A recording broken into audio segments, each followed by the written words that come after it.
Welcome to Indus Special. I'm Ejaz Haider. The war of words has escalated between US Secretary of State Mike Pompeo and Afghan Taliban, even as the two sides try to shape a deal in Doha.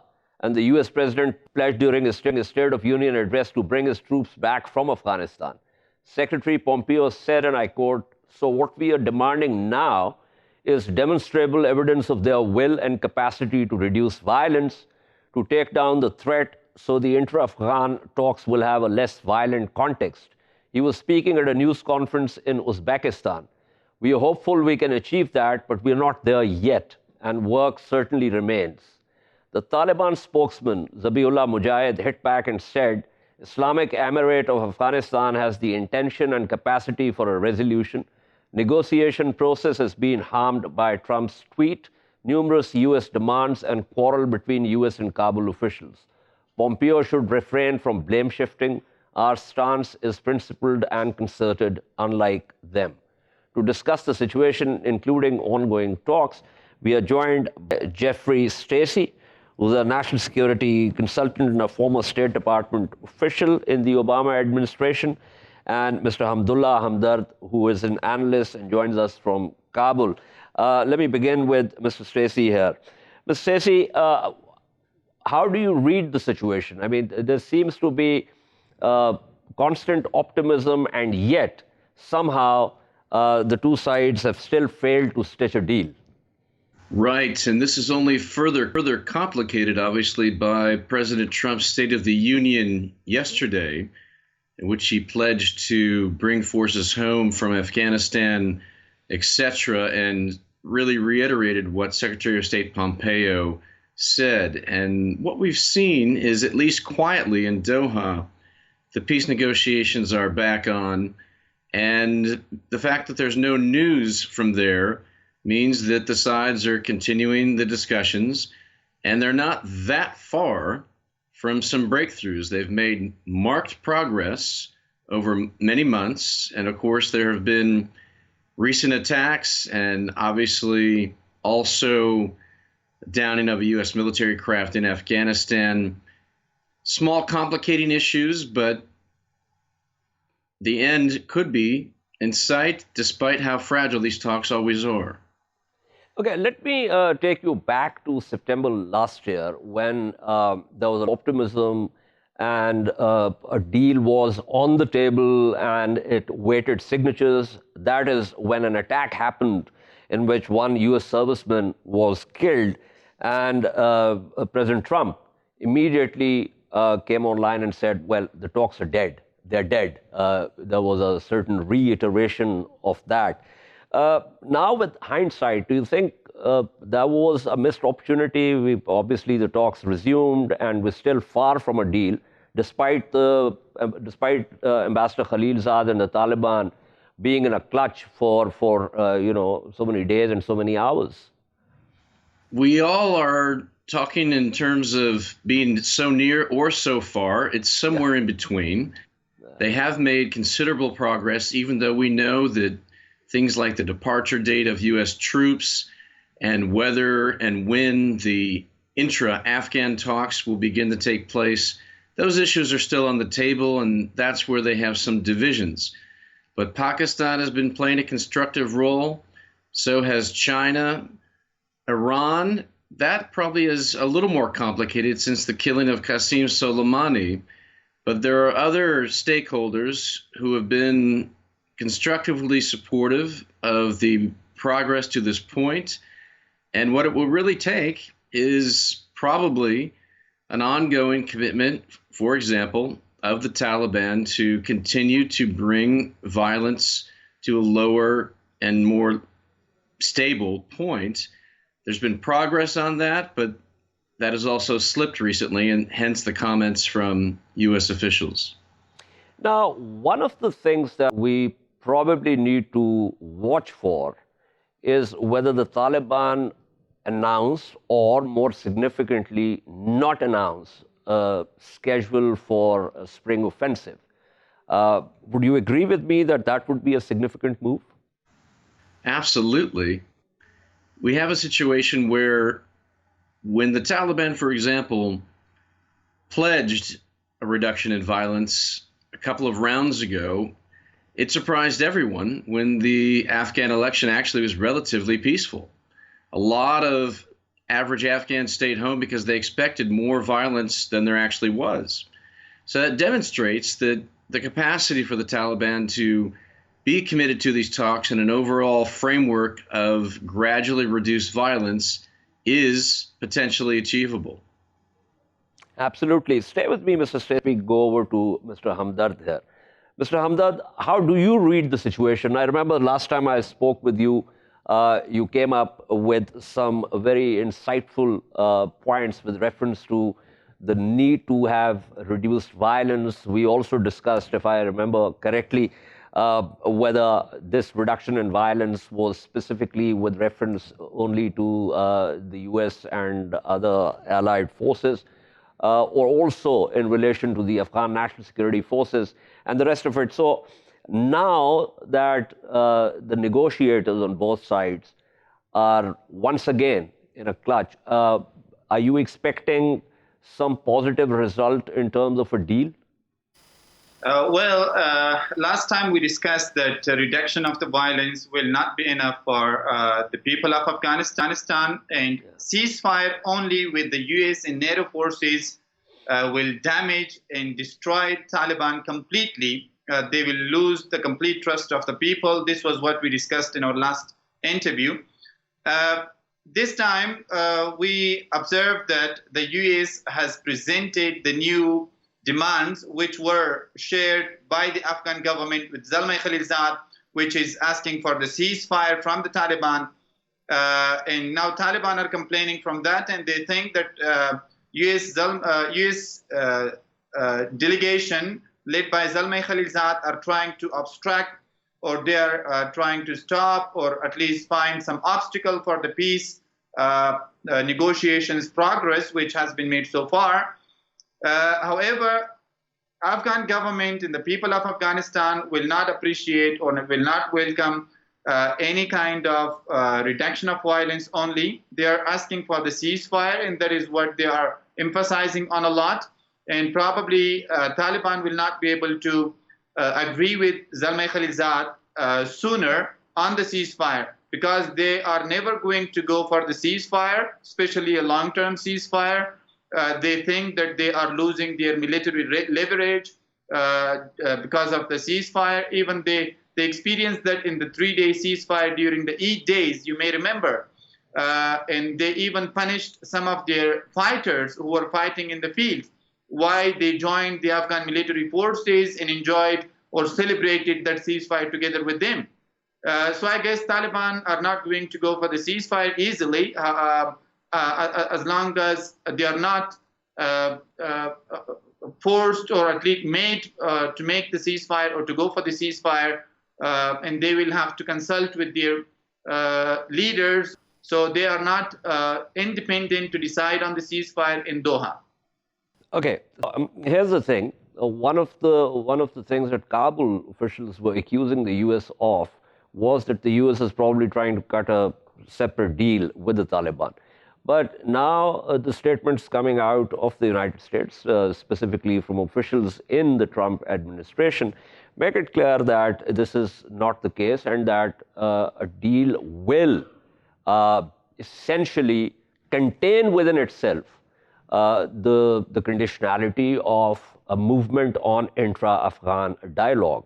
I assume you would consider that a positive development.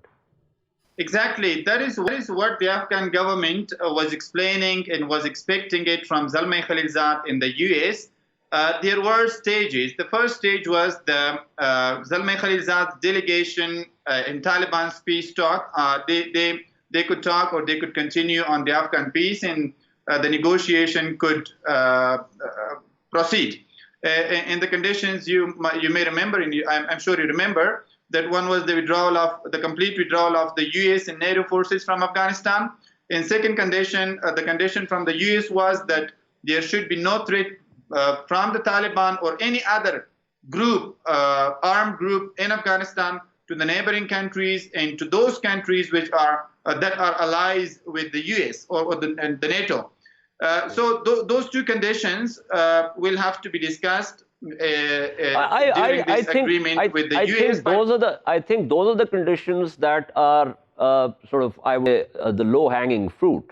The more important issue, and I think the sticking point really, is the ceasefire and the intra-Afghan dialogue. But thank you so much. That was Hamdullah Hamdard speaking with us. Let me go back to Mr. Stacey on these questions. Ms. Stacey, it seems to me that the idea of declaring overtly that we want to bring the troops back does not really, in terms of negotiations, doesn't really provide a strong hand to Ambassador Khalilzad. Would you agree with me?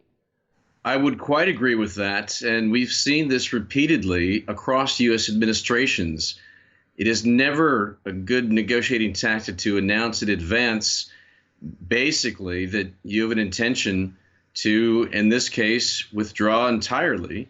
That strengthens the Taliban hand, and it, quite frankly, is counterproductive to the negotiations. What they need to understand is that there are also domestic voices here in the U.S. from very senior former officials, etc., that talk about the U.S. needing to stay in Afghanistan for good. That's the kind of thing that gives you more leverage and essentially would send a stronger signal to the Taliban that if they're not also willing to essentially make some compromises, then the U.S. is in for the long haul. And there are some prominent voices here in Washington, New York, etc., to do just that.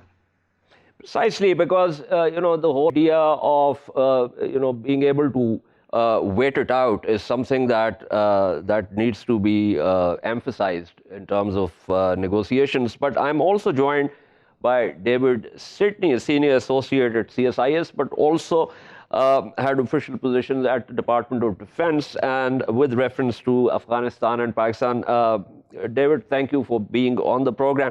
We were just discussing this whole idea of, President Trump in the State of the Union address saying that I am going to bring the troops back.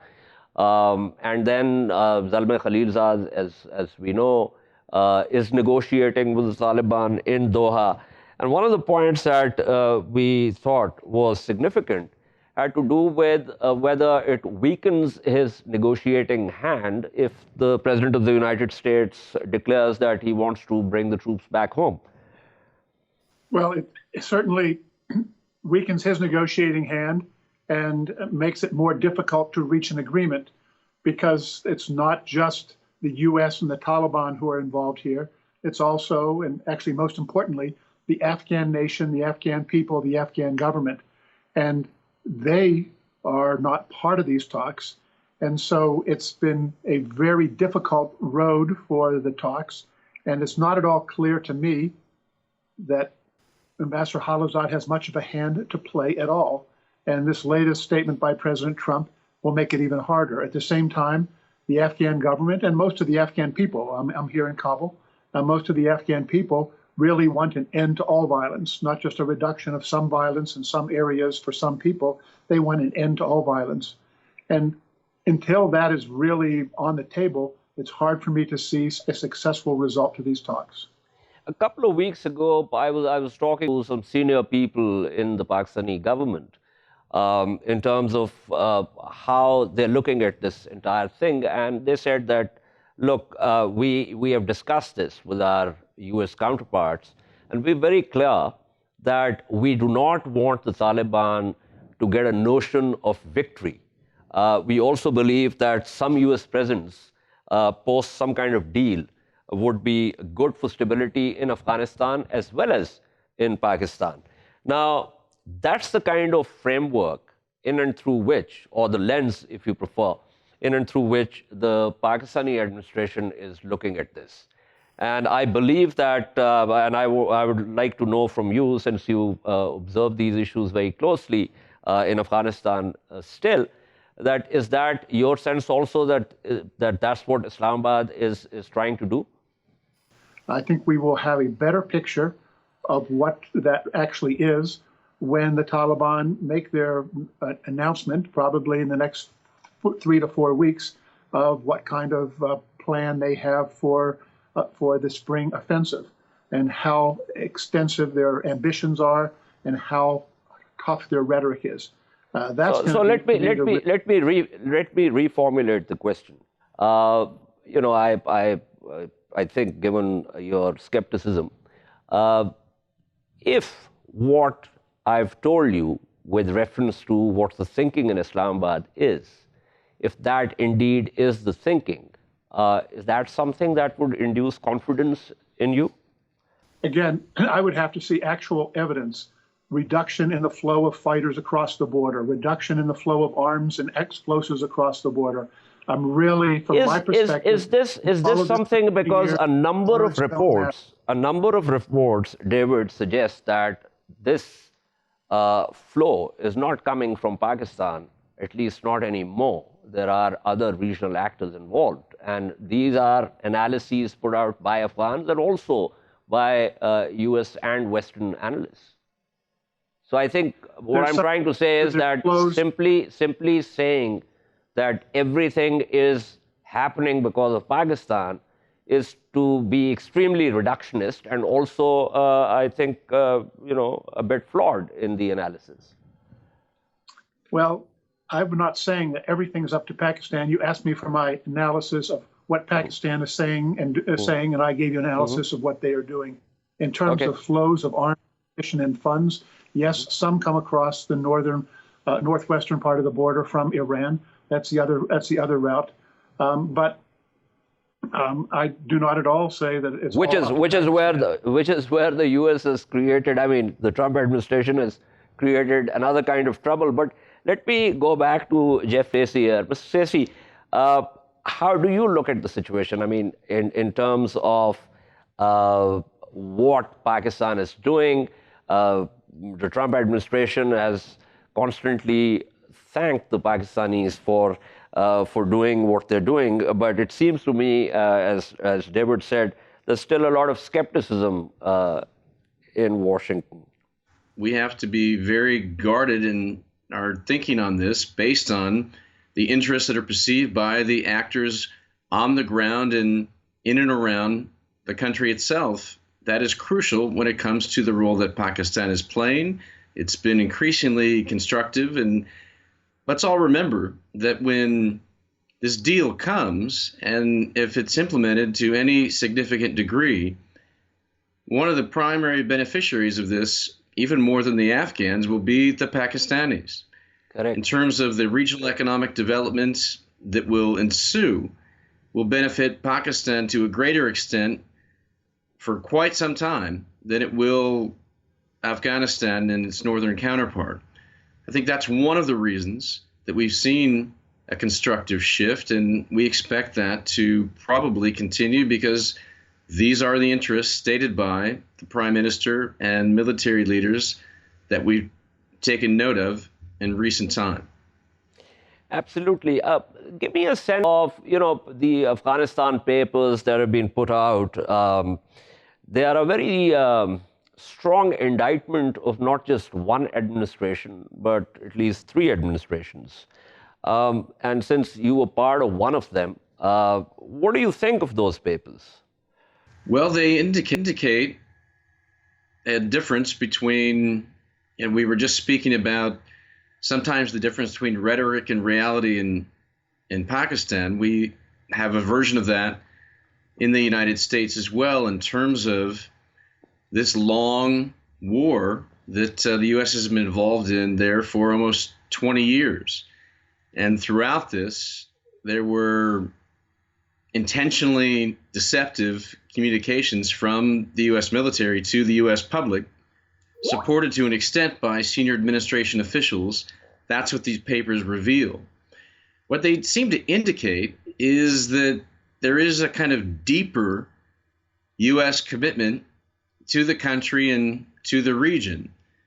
And that really has been sustained.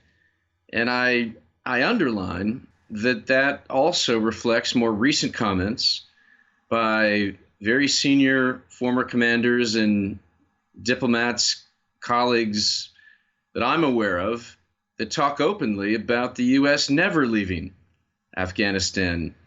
Now, the president has a different view of that, but somewhere in the middle is what's going to allow Ambassador Khalilzad and others to probably, in some time, bring these negotiations to not only an end, but a shift to the intra-Afghan dialogue.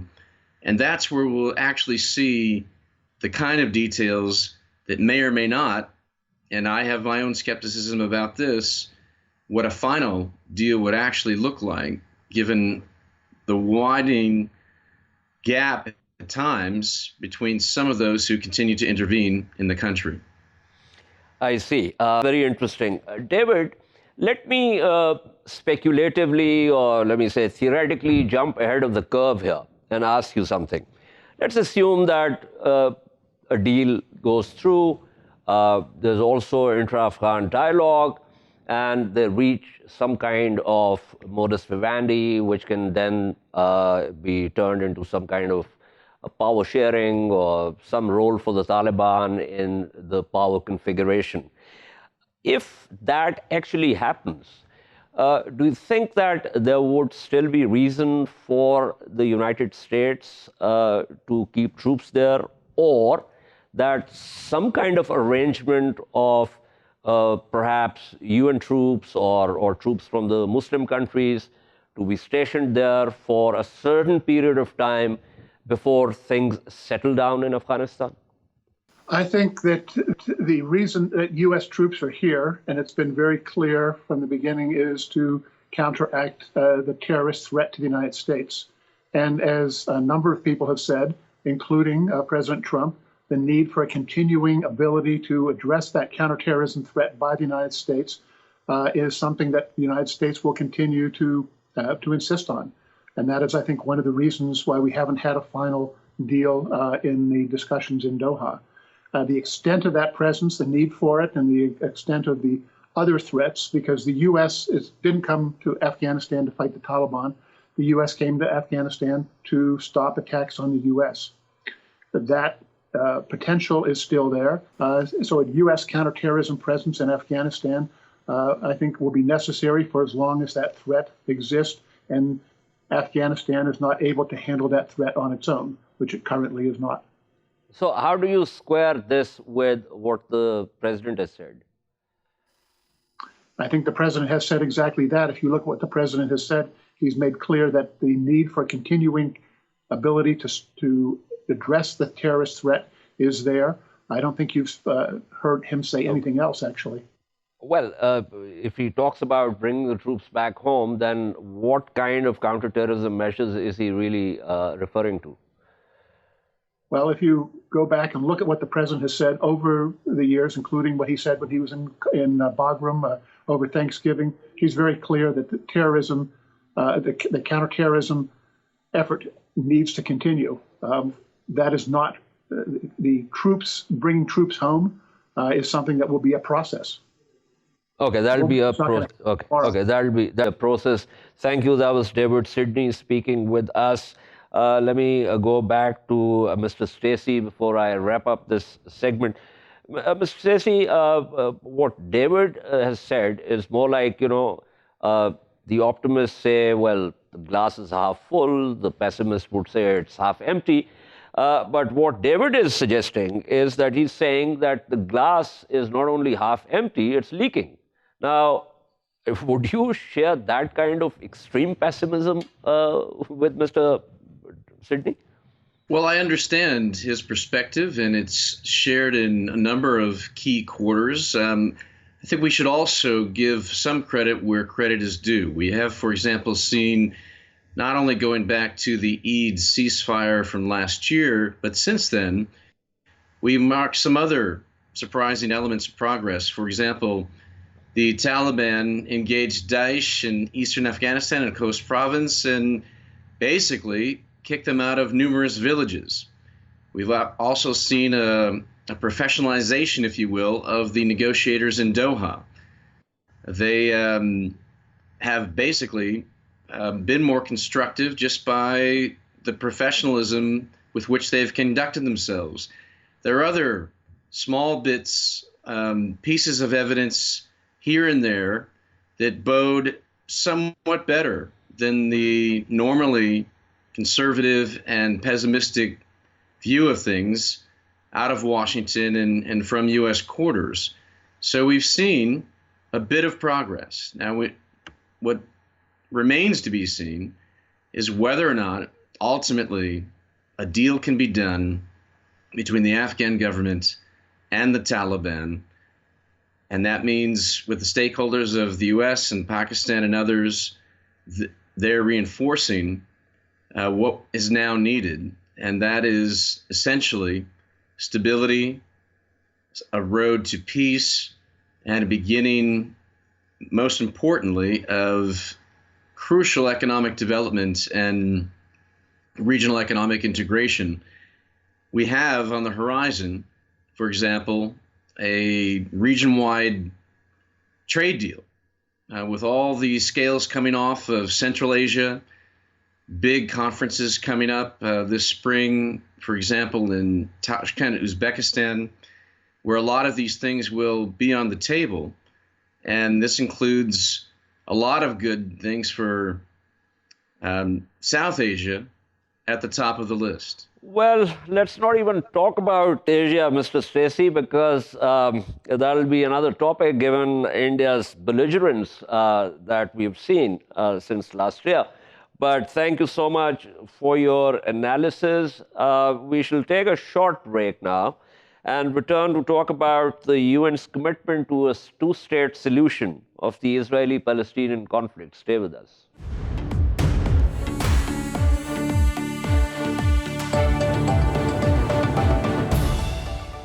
Welcome back to Indus Special. After the Palestinians have slapped down, essentially, President Trump's peace plan, the UN Secretary General says that the UN is still committed to a two-state solution, and he refers to the pre-1967 borders. He was talking at a meeting in New York, and he said that the organization, which is the United Nations, is committed to that. So to discuss that, we are joined by Hady, Aamr, who is a former Deputy Special Envoy for Israeli-Palestinian negotiations. And we are also joined from Jerusalem by Bar-Yoshofat. Thank you to both guests here. Let me begin with Mr. Aamr. Mr. Aamr, let's first talk about President Trump's peace plan, what the Palestinians, as I said, have slapped down, and then what the Secretary General has said.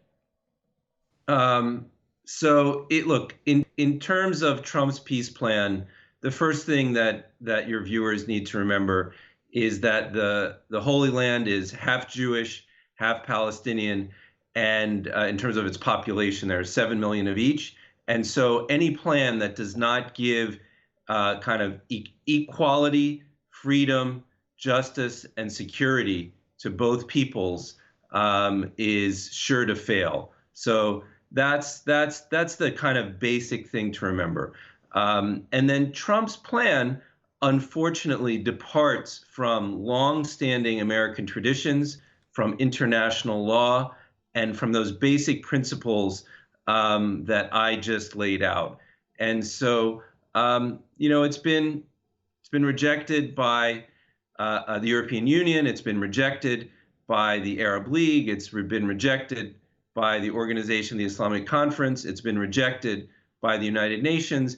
And it's been rejected, very importantly, by the Democratic Party in the United States, including, very interestingly, Israel's closest friends in the Democratic Party in Washington. So it is an outright non-starter.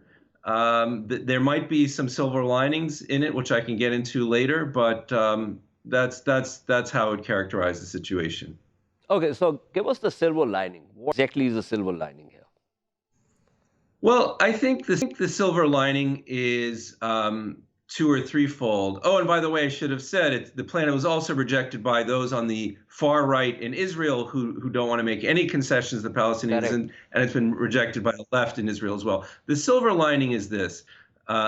First of all, This plan that you're showing on the screen now presents a kind of extreme bookend to the settler community in Israel who don't even want to see a Palestinian state, that this is kind of Israel's, Netanyahu's wish list of a plan.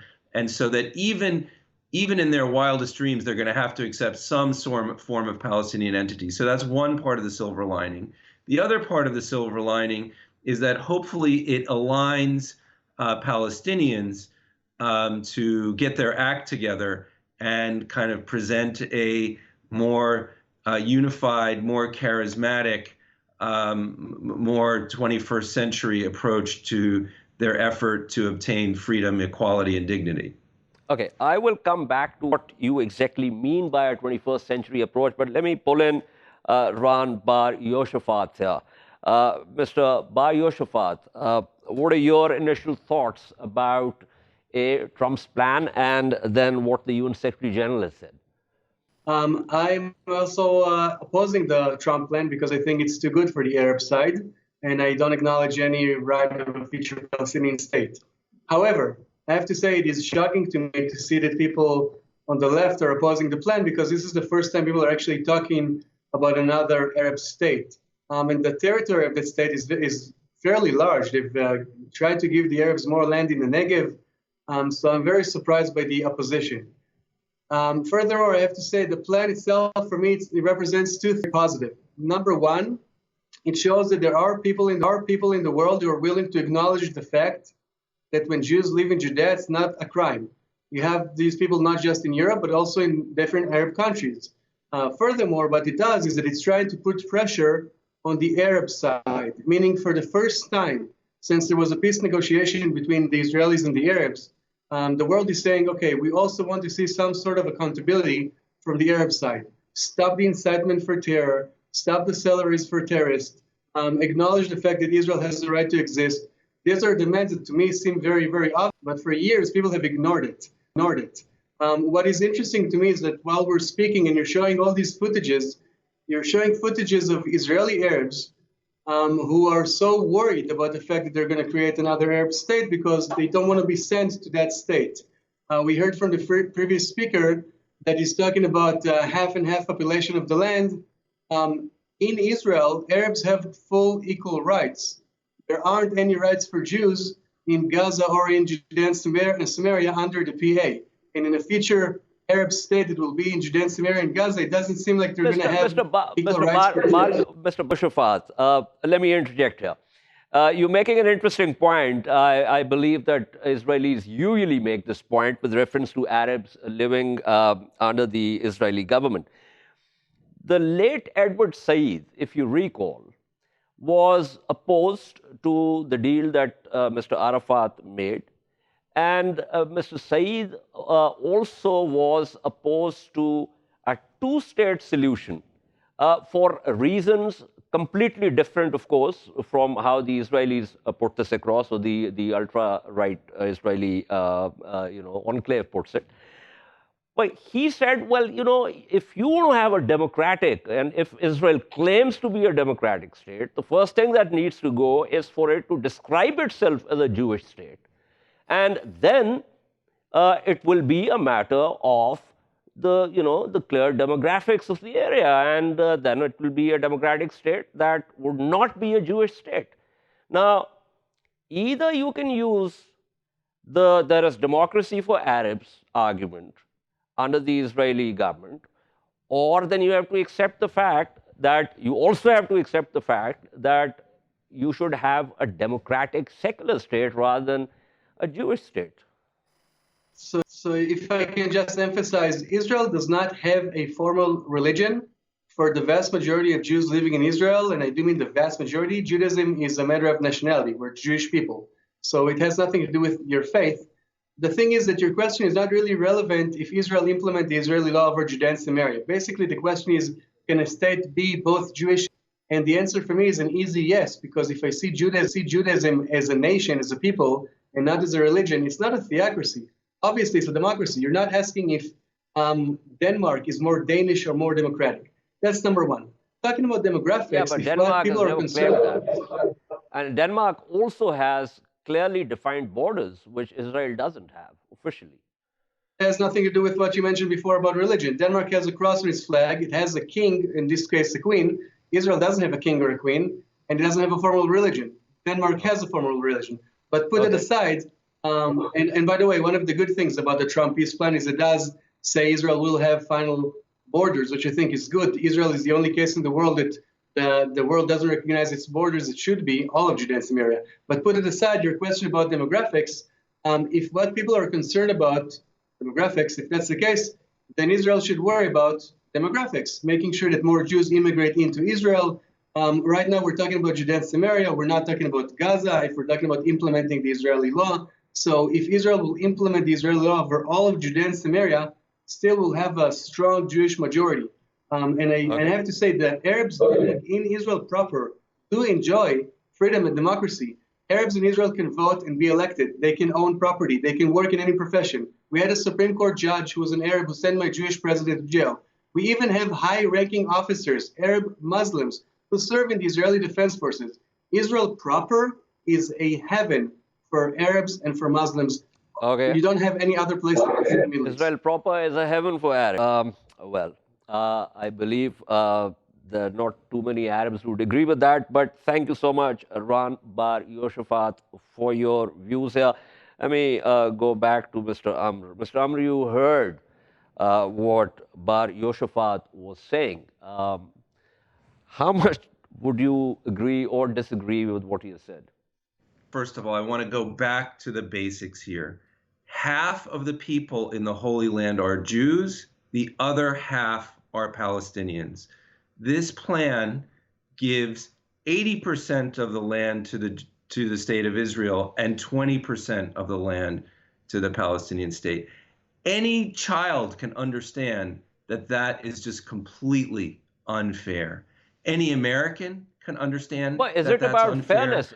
Frankly, Mr. Hady, Aamr, is it about fairness? I mean, if we actually invoke the idea of fairness, then nothing that has happened since this entire problem began has been fair in relation to the Arabs. Look, so what I would say is this. If we want an enduring solution, a lasting solution, a peaceful solution to this conflict, it must resonate with all people, that all people have freedom, all people have prosperity, all people have security, all people have dignity. And this plan provides none of that. This plan provides none of that. Plan, but let me quickly go back to what you said earlier about the Palestinians coming up with a 21st century plan. Give me a sense of all the salient features of what that could possibly be. Sure.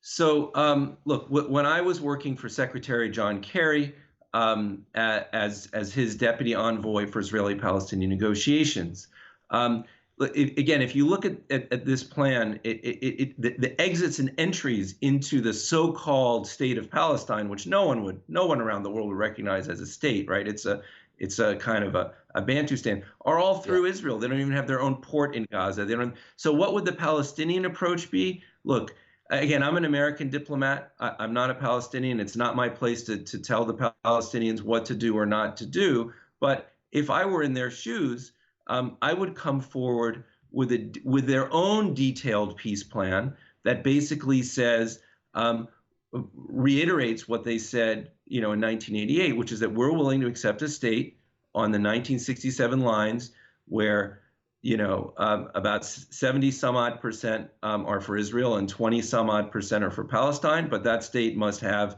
freedom of movement. It must have control of its water rights, its exits, its airspace, and it must also share Jerusalem. What I also want to say is important is that what this plan puts forward is that the complete and total Israeli domination of Jerusalem and basically no Palestinian footprint there. And so the parameters that President Clinton put forward, the parameters that John Kerry was trying to put forward was some form of shared Jerusalem where both states have their capital in in the kind of emotional and important parts of Jerusalem for all people. Okay. Thank you so much. Was Mr. Hady Aamr speaking with us. I'm also joined by Mr. Jafer Remini, who's an independent political writer and analyst, and joins me from Perth. Mr. Ramini, thank you for being with me. We're talking about, of course, Trump's non-plan, which has been slapped down by the Palestinians and various other organizations and actors, but also what the UN Secretary General said about a two-state solution, referring to the pre-1967 borders. Give me a sense of how you look at these two different statements, one from Trump, the other from the UN Secretary General. They're totally contradictory. The Secretary General of the United Nations should know that the two-state solution was stillborn, because the Israelis will never entertain a Palestinian state that is viable and standing on its own feet next door to them. If we look at the West Bank, since the Oslo Accord of 1993, the Israeli settlements has quadrupled. There is 100 legally sanctioned settlements in the West Bank. When I mean legally sanctioned, they are sanctioned by the Israeli government. That houses about 600,000 Israeli settlers. They're legally sanctioned, but they're actually illegal. Exactly. They are illegal under international law. The International Court of Justice deemed them illegal. The UN deemed them illegal, but the Israelis are not interested because the Americans have their back, as they say. On top of those 100 legally sanctioned settlements by the Israeli government, there are another 100 what they called as land posts, outposts, where some settlers will take a piece of land, put a shack on it, and then they go to the government and say, we need services here, we need protections, and the Israeli army will go in to protect them. And then we have Jerusalem. There are 200,000 Jewish settlers in East Jerusalem in 12 neighborhoods. So how is the Palestinian state on the 1967 border going to materialize? This is a pipe dream. It's dead. It's dead and buried. But the UN Secretary General still talked about it, and he's also said in that meeting in New York that the organization, as in the UN, is committed to this on the basis of the pre-1967 borders. So shouldn't that be some cause for optimism for the Palestinians? Especially because the statement comes on the heels of Trump's non-plan.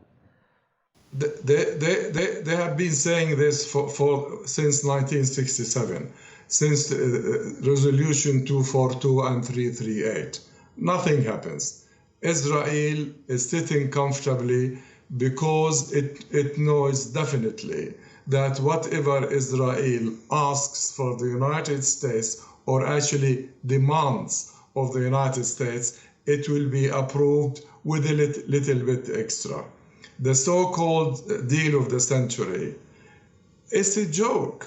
It gives Israel all the settlements, plus the Jordan Valley, plus Jerusalem, and it calls for the transfer of 250,000 to 300,000 Palestinians, Israeli citizens, to be removed from their towns and villages, which is against international law, against the Fourth Geneva Convention. But again, why should Israel care? Trump just threw the rule book in the sea. And he is saying to them, I'll give you whatever you want. Why? Because he is going to face an election, and without the support of the Zionists in the media and money, he cannot win. Absolutely. Thank you so much. That was Mr. Jafer Remini speaking with us. This is all for tonight. From Indus Special, we shall see you tomorrow at the same time. Meanwhile, For latest updates, you can follow us on social media at indus.news. Good night and goodbye.